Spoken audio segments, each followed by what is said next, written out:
Привет, друзья! В этом видео я дам один чрезвычайно мощный инструмент, который позволит всего лишь с помощью одной фразы моментально повысить интерес к тебе любой женщине и очень быстро влюбить ее. И не абы какую, а именно ту, которая тебе реально нравится. И ты хотел бы в будущем создать с ней какие-то серьезные отношения и связать свою жизнь. А сейчас внимание! Каждый узнает себя. И у многих это было. Начало отношений. Все хорошо, замечательно. Она тебе очень нравится. И это взаимно. Встречи, переписки, разговоры по несколько часов. Вы не можете насытиться друг другом. Эйфория. Ты ощущаешь, что это родной человек. Тот самый, которого ты ждал всю жизнь. Она понимает тебя без слов. Ей нравятся твои шутки. Вам комфортно молчать вместе. И ты уже потираешь ручки и представляешь, как вы будете просыпаться вместе. Потом детишки и светлое будущее. Но потом происходит маленькое недопонимание. Обстоятельства складываются так, что девушка вовремя не ответила на СМС, не взяла трубку. И ты спрашиваешь у нее, а что случилось? Куда пропала? Позже она выходит на связь и говорит, что все хорошо, не переживай, просто телефон сел. Но ты чувствуешь этот холодок. А может быть, ты извинился, не понимая, что происходит, и подумал, что дело в тебе. Ну и здесь она сказала, что тебе не за что извиняться, все отлично. И вот здесь ты видишь, что она отдаляется еще больше. Почему так происходит? Ведь неужели она вкладывала свое время для того, чтобы потом просто как-то по-тихому слиться? Дело в том, что мужчины зачастую в начале отношений дают исключительно только положительные эмоции на протяжении длительного времени. Они однородны, они понятны, они предсказуемы. А эйфория от конфетно-букетного периода рано или поздно спадает. И наступает этап распределения ролей. Кто займет в отношениях сильную, доминирующую позицию, а кто слабую. В гармоничных отношениях позицию хозяина и главы всегда занимает мужчина, а слабую позицию – женщина. Здесь она находится во влюбленном состоянии. У нее активирован режим хозяйки и хранительницы очага. Она хочет заботиться о тебе и печь пирожки. Такие отношения всегда долгие, крепкие, стабильные и счастливые. Причем для обоих сторон. И тут у тебя может закрасться резонный вопрос. А почему она не может занять эту слабую позицию просто так? Ведь я вкладывался, устраивал крышесносы, подарки, не повышал на нее голос, не хамил, не грубил. Дело в том, что стабильно положительные эмоции на длительном промежутке времени, собственно, как и отрицательные, всегда приедаются. И у женщины не происходит тех пиков дофамина, которые ей необходимы для того, чтобы испытывать эти эмоции. Давай проведем аналогию с нашим любимым автомобилем. Представь, ты покупаешь себе новый, современный, технологичный, красивый автомобиль. И поначалу он дарит тебе просто неимоверные впечатления, эмоции, эйфорию. Ты просто кайфуешь от него. Тебе хочется о нем заботиться, вкладываться, тратить свое время и ресурсы. Ты заправляешься исключительно хорошим бензином, качественным. Ты буквально день через день ездишь на мойку, чтобы его помыть и отполировать. Ты подливаешь только хорошее, дорогое масло. Ты ухаживаешь за ним и сдуваешь пылинки. Но потом проходит время, и ты все меньше и меньше начинаешь о нем заботиться. Я имею в виду так скрупулезно, как в начале. То есть где-то уже 92-й бензин зальешь, где-то он у тебя месяц его не моешь. Да и масло тоже подешевле сойдет. Хотя по факту те технические характеристики, которые давали тебе эти эмоции в начале, они не изменились. Он также хорошо едет, красиво выглядит. Так же и с девушкой. Когда ты стабильно даешь какие-то однородные эмоции, происходит момент, когда обстоятельства складываются так, что она может уже трезво на тебя посмотреть, открыть глаза и спросить себя, а кто это передо мной?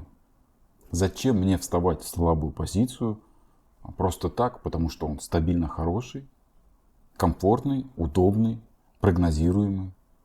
А чем он отличается от других? Сравнивает, да? То есть вспоминает прошлый опыт и понимает, что мужчины-то в принципе и другие также ухаживают, также дают положительные эмоции.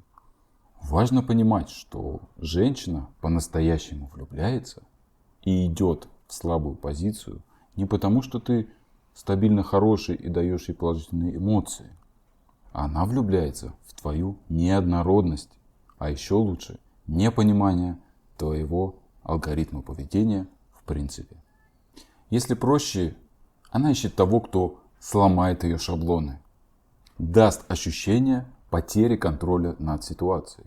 Может быть, ты слышал в своей жизни фразы от подруг или знакомых, девушек, которые счастливы в отношениях.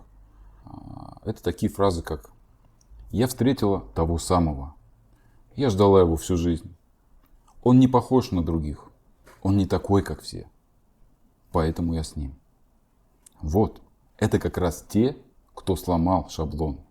И она по-настоящему, реально испытала любовь к этому мужчине. А как у нас обычно происходит? Мужчина дает либо стабильно положительные эмоции, чтобы ни в коем случае не спугнуть, ни в коем случае интонацию не повысить. Либо наоборот, дает не отрицательные, а скорее не додает эмоций вообще. Не проявляет интереса к женщине. Однажды заняв случайно в начале сильную позицию, мужчина думает, что если он будет проявлять интерес, то он тем самым провалит баланс. Но это тоже неэффективная стратегия. Девушка подсознательно всегда копит обиду, и переломный момент рано или поздно настанет, где девушка отдалится случайно или осознанно. А мужчина, который привык уже к этому вниманию, он вдруг понимает, а где она, что происходит вообще? И к ней, да, а что случилось? А тут женщина такая, слушай, а что? А так можно было? Слушай, а приятно? А что дальше? Слабая позиция мужчины, женщина сливается. Тоже неэффективная стратегия. То есть, поэтому нам нужно сломать шаблон и помочь женщине занять слабую позицию, где она по-настоящему будет в нас влюблена. Активировать этот режим любви, реальной, где она захочет о нас заботиться и варить нам борщи. Если этого не сделать, отношения рано или поздно обречены. Ведь роли сами собой не распределятся. Точнее, распределятся только не в нашу пользу. Для этого есть свои эффективные инструменты. И один из них это эмоциональный контраст. Это некий смелый шаг с нашей стороны и обострение ситуации. Обострение спокойствия, положительного спокойствия в ваших отношениях. Мы будем раскачивать лодку и ускорять борьбу за лидерство и распределение ролей. Как это на практике? Есть множество приемов эмоционального контраста, но сегодня я дам один из самых эффективных, мощных и быстрых. Им, кстати, часто пользуются сами девушки, проблемные девушки, чтобы быстро прогнуть мужчину. Поэтому мы будем использовать нечто подобное. Да, здесь будет более легкая, лайтовая версия для тех, кто боится спугнуть, но все же. А сейчас давай вспомним момент, когда ты запланировал с женщиной встречу, подходит этот день, и она ее отменяет, сославшись на какие-то свои дела. Вспомни свое состояние. Все классно, ты в предвкушении этой встречи, ты ждешь ее. И тут бац! Что происходит вообще? Вспомни, что ты почувствовал, какой буст эмоций ты испытал. Да, пусть отрицательных, но все же. Насколько твое желание ее увидеть, оно возросло. Во много раз. Я думаю, вы поняли, к чему я клоню. Мы будем отменять встречу. И тут есть два варианта. Один для смелых мужчин с остальными нервами, а второй более легкий вариант для тех, кто все-таки боится спугнуть. Вот. Давайте начнем с первого варианта. Мы, запланировали встречу с девушкой и в день, собственно, данного мероприятия пишем ей следующее сообщение. Слушай, у меня появились срочные дела, сегодня никак не получится. Можно добавить причину в формате пояснения, да, почему мы не сможем. Вот, и все, мы смотрим на ее реакцию. Верным ответом будет считаться сообщение, жаль, а когда мы сможем увидеться? Да? То есть мы видим, что женщина готова, показывает, что готова вкладываться. Она проявляет инициативу, она подстраивается. Можем использовать также свои вариации, например, добавлять к этому свою инициативу. Например, сегодня не получится встретиться, но завтра я весь твой. Или там в четверг я весь твой. Да? То есть мы как бы понижаем немножко градус этой жесткости. Да? Вот. И, собственно, если женщина положительно реагирует, проявляет инициативу, подстраивается, не обижается, не провоцирует конфликт, не дуется, не мстит нам, да, затягивая с ответом, то женщина готова к тому, чтобы попасть в слабую позицию, и она попадет туда очень быстро, тихо и мирно. Второй вариант. Для тех, кто боится спугнуть, девушка прям вот очень нравится и не хочется устраивать прям бурю. Да, просто помутить воду. То есть здесь мы не отменим встречу, а возможно ее отменим. Но это не точно. То есть что мы пишем? В день встречи мы пишем: слушай, у меня появились срочные дела. Сегодня, возможно, не получится встретиться. Будет известно чуть позже. Я тебе сообщу. Все. То есть мы ставим девушку как бы в подвешенном состоянии, в состоянии неопределенности. И смотрим на ее реакцию. Правильными ответами будут сообщения типа: хорошо, поняла, принято, держи в курсе, буду ждать. Это варианты ответов, которые нас устроят и покажут, что женщина готова занять слабую позицию без войны, без боя, а тихо и мирно. Соответственно, если ответ нас устраивает, мы дальше через какое-то время пишем, что окей, все хорошо, дела отменились, у нас, значит, встреча в силе, все классно. То есть мы уже дали хоть какую-то женщине эмоцию, непредсказуемость, возможность помечтать о тебе, ждать этой встречи. Мы дали ей эту, хоть и небольшую, но все-таки дозу дофаминчика. Итак, подытожим, что же нам дает эмоциональный контраст? Первое. Мы сразу даем женщине дозу эмоций. Ей это необходимо для того, чтобы что-то к нам почувствовать. Потому что стабильно положительные или отрицательные эмоции приедаются, а контраст позволяет эти моменты исправить. Второй плюс. Мы открываем истинное лицо женщины. Кто перед нами? Она вообще подходит для отношения? Насколько она проблемна? Пары годами встречаются и находятся в этой эйфории и не понимают, что за человек рядом с ними. Потому что кризисных моментов, обострений не происходит. Кто-то всегда сглаживает, как правило, мужчина, потому что боится спугнуть. Есть даже такая поговорка: друг познается в беде. Понятно, что тут речь идет про друзей, но суть подходит и здесь.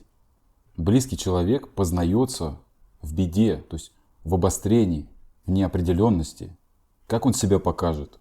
Пока все хорошо, мы не можем этого знать. А время-то идет, значимость к женщине повышается, и это до добра не доведет. К тому же очень часто в начале отношений у женщин активирован так называемый демо-режим. Да, и контраст как раз позволяет выявить этот фактор.